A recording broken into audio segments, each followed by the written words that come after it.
Hello, আমি তানিয়া বলছি।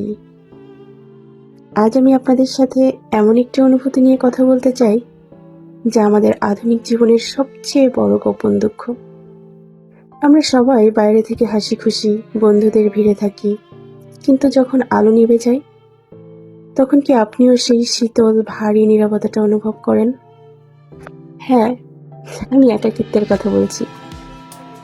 এটা শুধু একা থাকা নয়, এটা হলো হাজার মানুষের ভিড়েও নিজেকে অদৃশ্য মনে হওয়া। এমন একটা ঘরে থাকা যেখানে সবাই আপনাকে দেখছে, কিন্তু কেউ আপনাকে সত্যি করে অনুভব করছে না। একাকিত্ব অনেকটা নোনা জলের মতো। বাইরে থেকে হয়তো কেউ দেখছে না, কিন্তু ভিতরে ভিতরে সব পুড়িয়ে দিচ্ছে।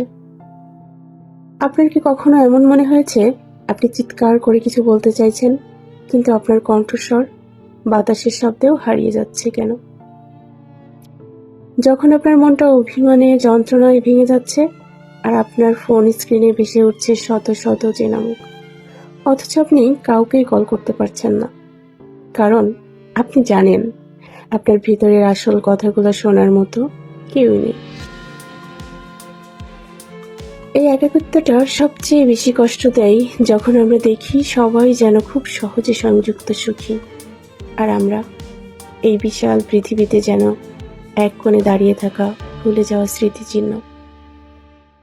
আমরা কেন এত একা? আমরা কি নিজেরাই নিজেদেরকে দূরে ঠেলে দিচ্ছি, নাকি এই দ্রুতগতির পৃথিবী আমাদের থেকে অর্থপূর্ণ সংযোগের ভাষা কেড়ে নিচ্ছে? আমাদের সম্পর্কগুলো এখন স্ট্যাটাস আপডেটে সীমাবদ্ধ। আমরা লাইকের সংখ্যা গুনি, কিন্তু হৃদয়ের ভালোবাসা গুনতে ভুলে গেছি।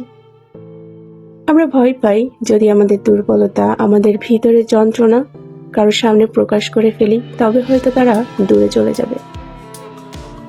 তাই আমরা মুখোশ পরে থাকি, দিনের পর দিন সেই ভারী হাসি খুশি মুখোশ, আর ভিতরে সেই শূন্যতা যা গভীর থেকে গভীর হচ্ছে।